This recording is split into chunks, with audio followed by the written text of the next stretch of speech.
अस्सलाम वालेकुम व्यूअर्स, कैसे हैं आप लोग? उम्मीद है तो आप सब खैरियत से होंगे। तो अभी जैसे आप देख रहे हैं कि जो टॉपिक जो है एंजाइम हमारा कंटिन्यू है, chapter number 2 MDCAT biology का। और उसका जो अब टॉपिक हम डिस्कस करने जा रहे हैं उसके कुछ फैक्टर्स और इनहिबिटर्स को डिस्कस करेंगे कि जो फैक्टर्स अफेक्ट करते हैं एंजाइम की एक्टिविटी को, और इनहिबिटर्स जो कि एंजाइम की एक्टिविटी को फिजिकली ब्लॉक करते हैं टेम्परेली और परमानेंटली। तो सबसे पहले हम कुछ फैक्टर्स की बात करेंगे। तो फैक्टर्स में सबसे पहले तो आपको पता है कि एंजाइम्स जो है वो एक आपके बायोलॉजिकली एक्टिव ऑर्गेनिक मॉलिक्यूल्स हैं। These are the proteins, globular proteins in nature, और हाईली स्पेसिफिक हैं टू देयर टेम्परेचर और पीएच, इवन सबस्ट्रेट कंसंट्रेशन। तो इन चीज़ों पे ये डिपेंड करते हैं। अब फैक्टर्स की अगर हम बात करें सबसे पहले, तो हमारे पास जो सबसे पहला फैक्टर है अगर उसको हम डिस्कस करें, तो सबसे पहला जो फैक्टर है उसमें है जी enzyme concentration. Enzyme concentration, right, ये पहला फैक्टर है आपके पास।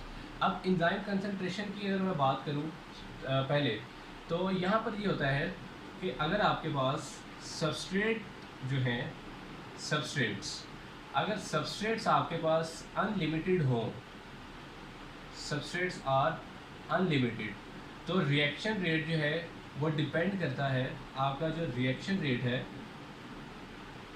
रिएक्शन रेट वो डिपेंड करता है डायरेक्टली एंजाइम की कंसंट्रेशन पे। मतलब कि अगर सबस्ट्रेट्स जो हैं वो अनलिमिटेड हैं, और अनलिमिटेड सबस्ट्रेट होने की वजह से जो आपका रिएक्शन रेट होगा वो डायरेक्टली डिपेंड करेगा किस पे, एंजाइम की कंसंट्रेशन के ऊपर। ठीक है, मतलब ये कि अब आपके पास अगर सबस्ट्रेट बहुत ज़्यादा है और एंजाइम की कंसंट्रेशन आप बढ़ाते जाएं, और जो सबस्ट्रेट्स हैं वो आपके प्रोडक्ट्स के अंदर जो है वो कन्वर्ट होते चले जाएंगे।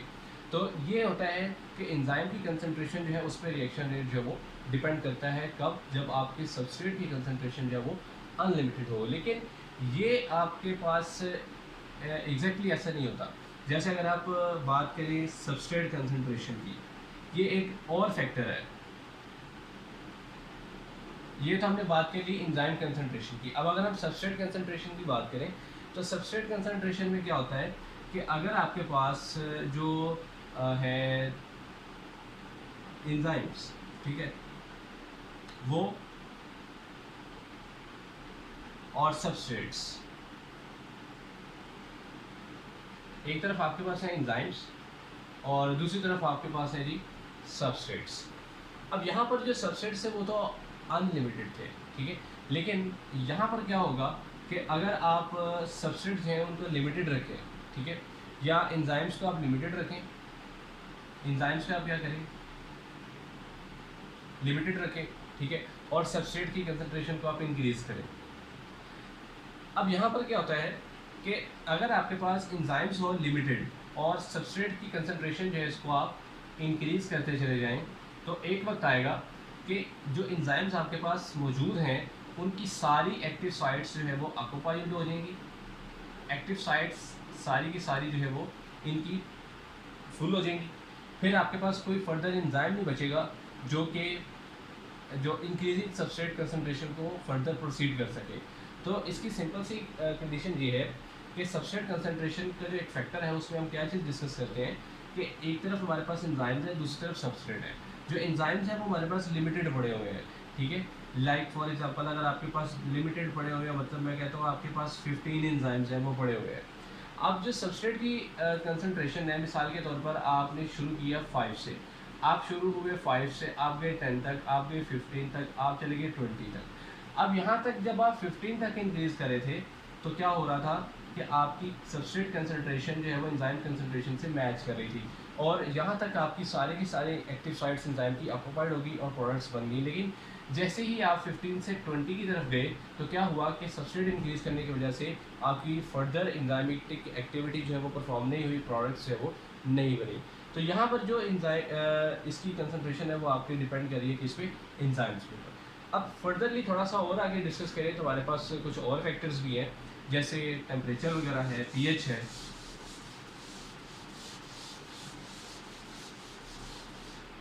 अब अगर मैं बात करूं कि हमारे पास जैसे टेम्परेचर है, टेम्परेचर जो है ये बहुत ज़रूरी होता है एंजाइमेटिक एक्टिविटी के लिए। और हर एंजाइम जो है उसका एक ऑप्टिमम टेम्परेचर होता है। ऑप्टिमम टेम्परेचर, ये ऑप्टिमम टेम्परेचर वो टेम्परेचर होता है जिस पे एक स्पेसिफिक एंजाइम अपनी जो स्पेसिफिक एक्टिविटी है उसको परफॉर्म करता है। लाइक फॉर एग्जांपल, जैसे एक बेस्ट एग्जांपल है एक एंजाइम की, जैसे कि पेप्सिन हो गया या कोई भी एंजाइम हो गया, तो उसके लिए टेम्परेचर आपको 37 डिग्री सेल्सियस चाहिए। अगर 37 डिग्री सेल्सियस टेम्परेचर नहीं मिलेगा तो ये पेप्सिन का काम क्या है, प्रोटीन को डाइजेस्ट करना, तो ये वो अपना फंक्शन परफॉर्म नहीं कर पाएगा। तो हर एंजाइम्स के लिए एक ऑप्टिमम टेम्परेचर होता है और वो ऑप्टिमम टेम्परेचर आपका कितना है, 37 डिग्री सेल्सियस। अब होता क्या है कि टेम्परेचर के लिहाज से अगर मैं डिस्कशन करूँ, जब आप टेम्परेचर को इंक्रीज़ करते हैं तो टेम्परेचर इंक्रीज़ करने की वजह से आपकी जो हीट है वो बढ़ती है। हीट आपकी क्या होती है, इंक्रीज़ होती है। जब आपकी हीट इंक्रीज़ होती है तो उससे आपके जो केमिकल रिएक्शंस हैं, आपके जितने भी केमिकल रिएक्शंस जो हो रहे हैं बॉडी के अंदर, वो केमिकल रिएक्शंस एक्सेलरेट होते हैं, ठीक है जी, यानी कि स्पीड अप हो जाते हैं। और साथ ही साथ अब जो केमिकल रिएक्शंस, ज़ाहिर सी बात है, स्पीड अप हो रहे हैं, अब जो जिन मॉलिक्यूल्स में रिएक्शंस परफॉर्म हो रहे हैं, जिन मॉलिक्यूल्स के, अब जैसे जैसे आप टेम्परेचर इंक्रीज़ करें तो मॉलिक्यूल्स को काइनेटिक एनर्जी मिल रही है, और काइनेटिक एनर्जी मिलने की वजह से वो मॉलिक्यूल्स हैं वो मूव भी कर रहे हैं, ठीक है। मतलब दो कंडीशंस हो रही हैं। एक तो ये कि टेम्परेचर जब आपने बढ़ाया तो उससे केमिकल रिएक्शंस एक्सेलरेट हुए, और साथ ही साथ जब आपने टेम्परेचर इंक्रीज़ किया तो हीट इंक्रीज़ होने की वजह से जो मॉलिक्यूल्स की काइनेटिक एनर्जीज है वो बढ़ेंगी और वो फास्टली जो है वो मूव करेंगे। इसी के साथ साथ अब ये काम तो है कि टेम्परेचर बहुत ज़रूरी होता है एंजाइमेटिक एक्टिविटी को मेंटेन रखने के लिए, लेकिन अगर आप टेम्परेचर को एक ख़ास लेवल से, एक लिमिट से एक्सीड कर देंगे तो फिर उसके रिजल्ट में क्या होगा कि आपके पास, क्योंकि जो मॉलिक्यूल्स हैं, ठीक है, लाइक अगर आप एंजाइम्स की ही बात कर लें तो आपको पता है कि एंजाइम्स जो हैं ये मॉलिक्यूल्स ही हैं बेसिकली, और बायोलॉजिकल मॉलिक्यूल्स हैं, और ये प्रोटीन्स हैं नेचर में, ठीक है। और आपको पता है कि जो मॉलिक्यूल है वो उसके अंदर एटम्स भी मौजूद होते हैं। तो होता क्या है कि जब आप टेम्परेचर को बहुत ज़्यादा एक्सीड लिमिट से आगे ले जाएं, एक्सीड कर दें उसकी लिमिट से, तो होता क्या है कि मॉलिक्यूल्स के दरमियान जो आपके एटम्स होते हैं, मॉलिक्यूल्स के एटम्स, इनमें वाइब्रेशन जो है वो बढ़ जाती है।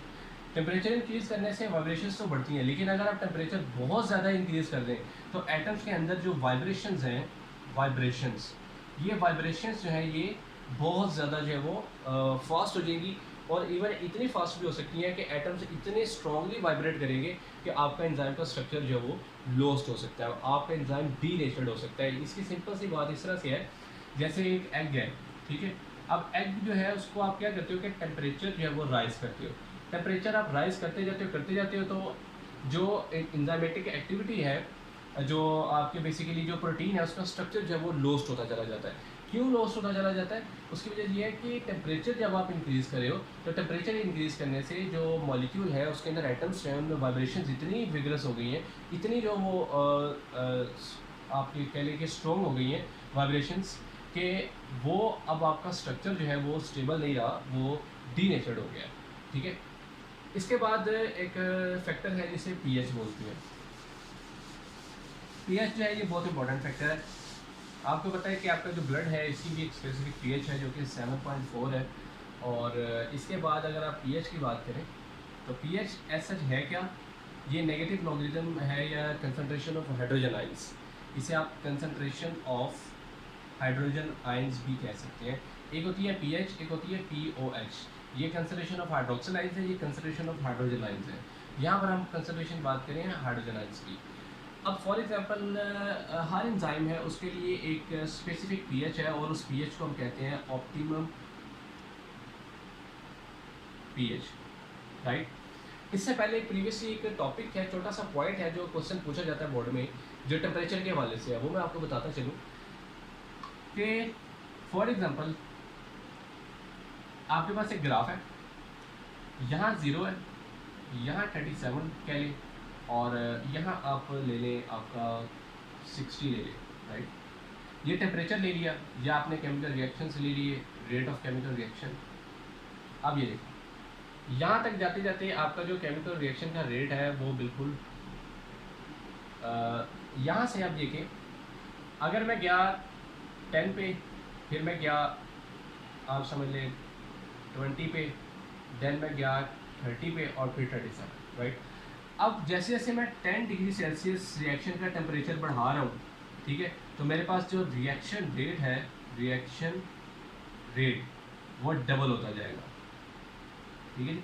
मतलब कि जैसे जैसे मैं 10 डिग्री सेल्सियस टेम्परेचर बढ़ाऊंगा तो मेरे पास रिएक्शन रेट डबल होता जाएगा, लेकिन वो एक ख़ास एक स्पेसिफिक एक्सटेंट तक। लेकिन जैसे ही वो लिमिट क्रॉस होगी, लाइक 37 डिग्री सेल्सियस है, अब 37 डिग्री सेल्सियस से जब मैं एंजाइमेटिक रिएक्शंस का टेम्परेचर बढ़ाऊंगा तो वो ऊपर नहीं जाएंगे, बल्कि वो कर्व जो है वो नीचे डाउन हो जाएगी।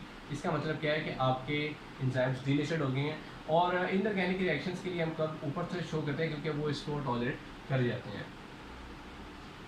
तो अब हम बात कर रहे थे पीएच की, तो ये एक छोटा सा कॉन्सेप्ट था, इसको याद रखिएगा। अब बात कर रहे थे पीएच की, तो पीएच है वो कंसंट्रेशन है हाइड्रोजन आयंस की, और हर एंजाइम के लिए एक ऑप्टिमम पीएच होती है जिसके ऊपर वो वर्क करता है। अगर उसे वो ऑप्टिमम पीएच ना मिले तो अपना वर्क प्रॉपर्ली परफॉर्म नहीं कर पाता। लाइक फॉर एग्जांपल, जैसे बहुत सारी एग्जांपल्स आपकी बुक में लिखी हैं, इन एग्जांपल्स को आपने जो वो याद रखना है। जैसे कि आपकी बुक में एग्जांपल्स हैं, पेप्सिन है उसकी पीएच जो है वो 2 है, सुक्रेज की पीएच 4.5 है, एंट्रोकैरिस की पीएच 5.5 है, सेलिब्रेमाइलिस की 6.8 है, कैटेलिस की 7.60 है, हेमोट्रिप्सिन की 7 to 8 है, पैंक्रियाटिक लाइपेज की 9.00 है, आर्जिनेज की 9.70 है। So these are some pH values जो कि आपने याद रखनी है एंजाइम्स के हवाले से, इनको आपने अच्छी तरह याद कर लेना इस टेबल को। इसके बाद ऑप्टिमम पीएच पे आते हैं, तो हर एंजाइम की एक ऑप्टिमम पीएच होती है जिस पे वो वर्क करता है। जैसे अभी आपने टेबल में देखा, हर एंजाइम की स्पेसिफिक ऑप्टिमम पीएच है जिसके ऊपर वो वर्क कर रहा है। अगर वो उसे पीएच ना मिले तो वो फंक्शन अपना परफॉर्म नहीं करता। अब अगर आपकी पीएच जो है उसमें थोड़ा सा चेंज आता है, माइनर सा चेंज आता है, तो इससे दो काम होते हैं। एक तो आपके जो एंजाइम है इसके अंदर मौजूद है अमाइनो एसिड्स, ठीक है, इसके अंदर क्या मौजूद है, अमाइनो एसिड्स इसकी एक्टिव साइड पे। और सबस्ट्रेट की जब बात करें तो सबस्ट्रेट जो है इसके अंदर भी आपके समटाइम्स जैसे प्रोटीन अगर हैं, ठीक है, तो प्रोटीन है, प्रोटीन अगर एक सबस्ट्रेट है तो ऑब्वियसली प्रोटीन में अमाइनो एसिड्स हैं। तो होता क्या है कि ये चेंज होने की वजह से एंजाइम और सबस्ट्रेट दोनों की जो अमाइनो एसिड्स हैं बेसिकली उनमें चेंज आ जाता है, ठीक है, और वो चेंज होने की वजह से दोनों का स्ट्रक्चर जो है वो लॉस्ट हो जाता है, तो वो प्रॉपर्ली फंक्शन जो है वो परफॉर्म नहीं कर सकते। और अगर एंजाइम को उसकी ऑप्टिमम पीएच ना मिले तो एंजाइम जो है वो डीनेचर्ड हो जाता है, डीनेचुरेशन हो जाती है। क्लियर? ये एक छोटा सा इसका कॉन्सेप्ट था। इसके बाद हम मूव करते हैं इनहिबिटर्स के ऊपर।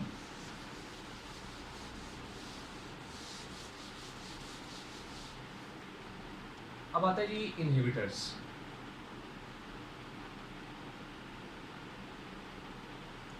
What are inhibitors? इनहिबिटर्स वो मॉलिक्यूल्स हैं जो कि एंजाइम की एक्टिव साइट को ब्लॉक करने के लिए इस्तेमाल होते हैं। मिसाल के तौर पर ड्रग्स हो गए, आपके एंटीबायोटिक्स हो गए, आपकी एंटी मेटाबोलाइट्स हो गए, ठीक है, पॉइजन्स हो गए, ठीक है, आपकी जितने भी पॉइजनस सब्सटेंसेस हैं, पॉइजनस मॉलिक्यूल्स हैं, आपकी एंटीबायोटिक्स हैं, आपके एंटी मेटाबोलाइट्स हैं, ड्रग्स हैं, ये सारे के सारे जो है ये इनहिबिटर्स हैं।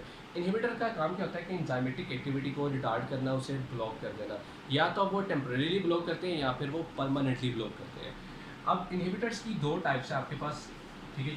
फर्स्ट टाइप इसकी है जो हम कंसिडर करते हैं irreversible inhibitors. Irreversible inhibitors. What are irreversible inhibitors? Irreversible inhibitors वो इनहिबिटर्स होते हैं जो कि एंजाइम की एक्टिव साइट के साथ कोवलेंट बॉन्ड बनाते हैं, कोवलेंट बॉन्ड बनाते हैं, form covalent bond with active site of enzyme, ठीक है। अब जब ये कोवलेंट बॉन्ड बनाते हैं उसके साथ, तो ये उसको चेक करते हैं, उसके रिएक्शन रेट को, और उससे फिजिकली ब्लॉक कर देते हैं, ठीक है। ये आपने चीज़ें याद रखनी है। इनहिबिटर में जो इरिवर्सिबल इनहिबिटर है वो कोवलेंट बॉन्ड बनाता है एक्टिव साइट के साथ, उसे चेक करता है और उसे फिजिकली ब्लॉक करता है। क्लियर? इसके बाद आते हैं जी कुछ reversible inhibitors. Reversible inhibitors. And what are reversible inhibitors? Reversible inhibitors जो हैं ये वीक लिंकेज बनाते हैं, वीक लिंकेज विद एंजाइम्स, यानी एंजाइम्स के साथ इनकी वीक लिंकेजेस होती हैं, और ये इनकी जो इफेक्ट है उसको आप सबस्ट्रेट की कंसंट्रेशन बढ़ाकर ख़त्म कर सकते हैं। यानी कि अब जो रिवर्सिबल इनहिबिटर है ये एक वीक लिंकेज बनाता है आपकी एंजाइम के एक्टिव साइट के साथ। तो सबस्ट्रेट की कंसंट्रेशन अगर आप इंक्रीज़ कर दें तो सबस्ट्रेट की कंसंट्रेशन इंक्रीज़ करने की वजह से आप इसके इफेक्ट को ख़त्म कर सकते हैं। अब इसकी दो तरह की है एग्जांपल्स, जिसमें फर्स्ट हम लेते हैं कॉम्पिटिटिव इनहिबिटर्स, ठीक है, और सेकंड है नॉन कॉम्पिटिटिव इनहिबिटर्स। आप सबसे पहले कॉम्पिटिटिव इनहिबिटर की बात करें।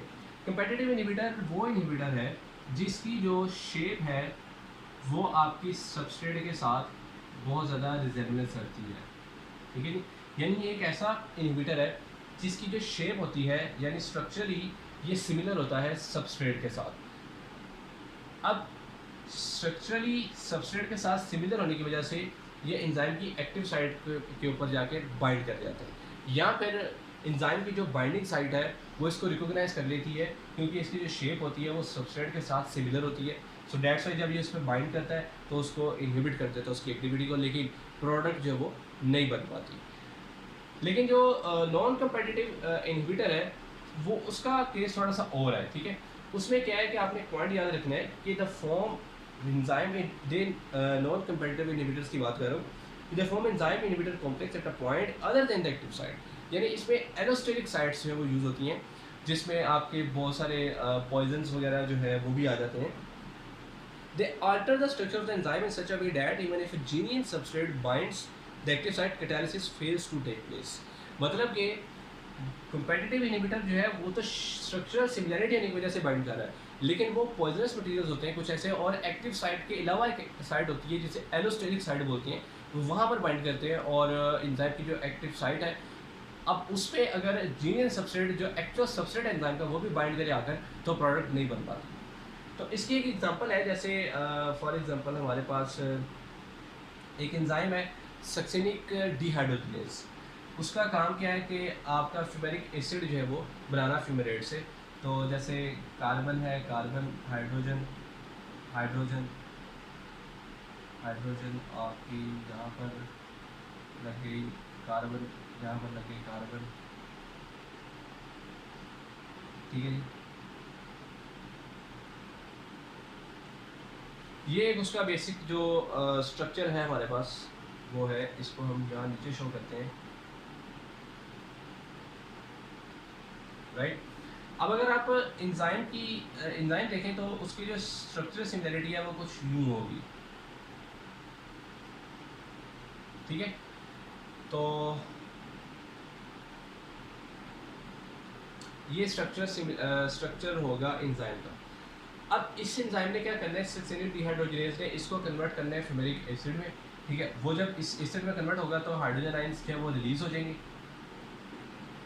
हाइड्रोजन आयंस रिलीज होंगे, और रिमेनिंग आपके पास जो पोर्शन बचेगा वो ये होगा, ये रिलीज हो गए यहाँ से, ठीक है जी।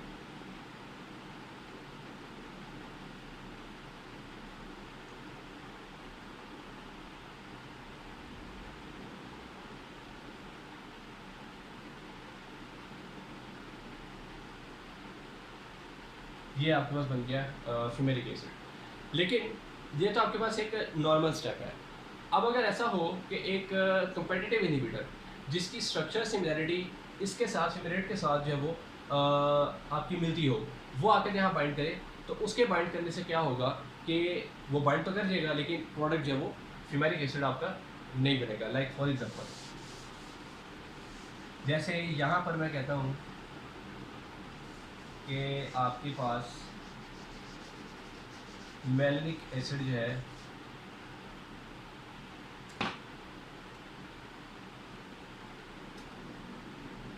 जैसे hydrogen carbon carbon carbon oxygen आ गई, यहाँ भी आपकी ऑक्सीजन आ गई, और हाइड्रोजन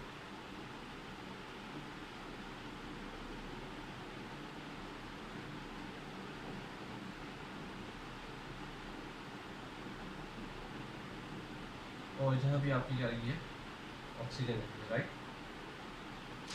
इसको यूज कर देते हैं। अब जरा देखें, ये आपका जो